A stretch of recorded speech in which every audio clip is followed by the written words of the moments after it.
industry. At one point or another, you had to make the decision to use or not to use tobacco. At a young age, when I was a teenager, I'm still paying for the choice I made. Um, I'm still addicted to cigarettes. Um, Today, I would like to inform the audience who do not already know, which is stated very well in the Surgeon General warning, about the origin of tobacco as well as the negative effects and some positive effects of its use. And also, I'd like to touch on the tobacco laws um, that are being debated today, whether it's age restriction or it has to do with e-cigarettes.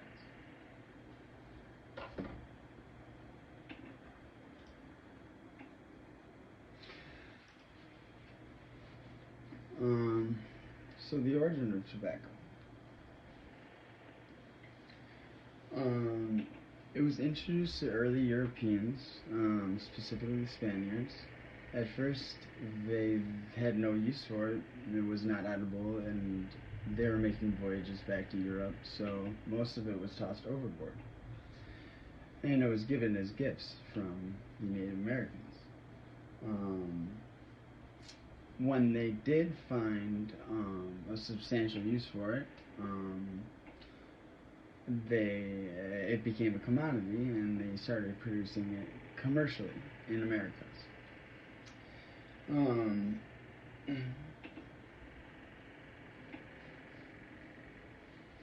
uh, at a later time, we came to know the negative effects of tobacco use. At one point, doctors thought it would cure many ailments. Doctors smoked cigarettes, uh, but as we come to know now, there's a lot of carcinogenics in it, and it does, in fact, cause cancer, emphysema, and other respiratory illnesses. um, the effects of tobacco on your body are very detrimental. Um, Whether cancer is a staple if you smoke cigarettes. There's a lot of cancer-causing agents found in them. Smoking over a long time, it affects your cilia in your lungs, causing respiratory illnesses, failure to breathe. Makes your heart pump faster, so there's heart failure involved. And the biggest thing is physical addiction, and it's mental and it's also physical, which makes it so difficult to quit. And that's why it's the world's largest industry, one of them. Now, the tobacco laws today, they have changed from when I was 18, you could buy tobacco, until 21 now. So, they are, trying to limit the amount of young kids getting their hands on it. Also, with the advent of that, there's come e-cigarettes, and they claim they're alternatives healthier than cigarettes. But we do not know the lasting effects of that. And there is cancer-causing agents in that as well. And there's many lawsuits going on because they targeted children with certain flavors of e-juice, which is electronic cigarette juice with nicotine. And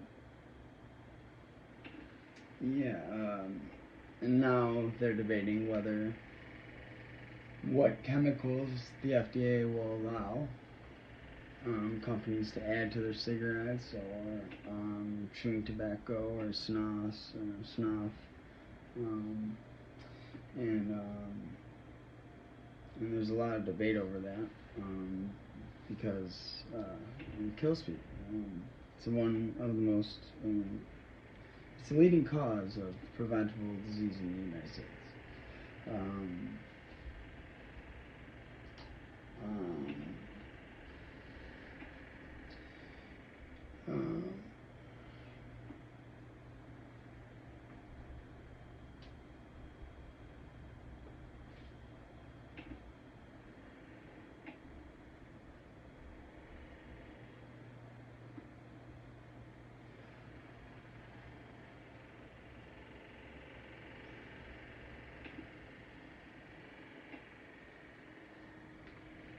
the tobacco industry is not slowing down by any means. In fact, it's making leaps and bounds.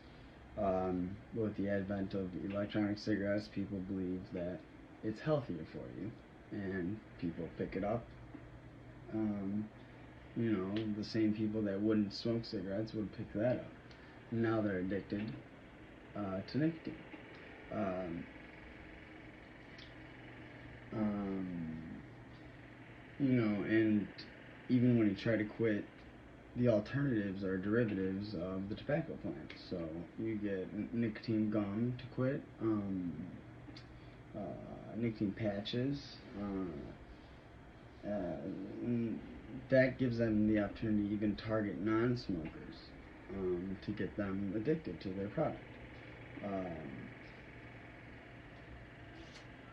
Ultimately, at the end of the day, it's your choice whether you want to smoke cigarettes or not, or use tobacco. But it's good to know the background of it before you make a decision.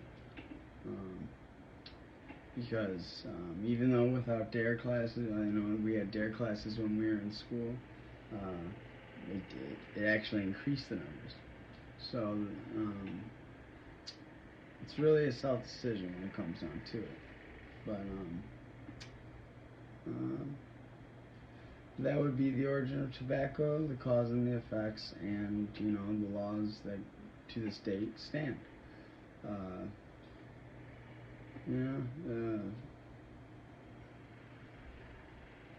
That's it.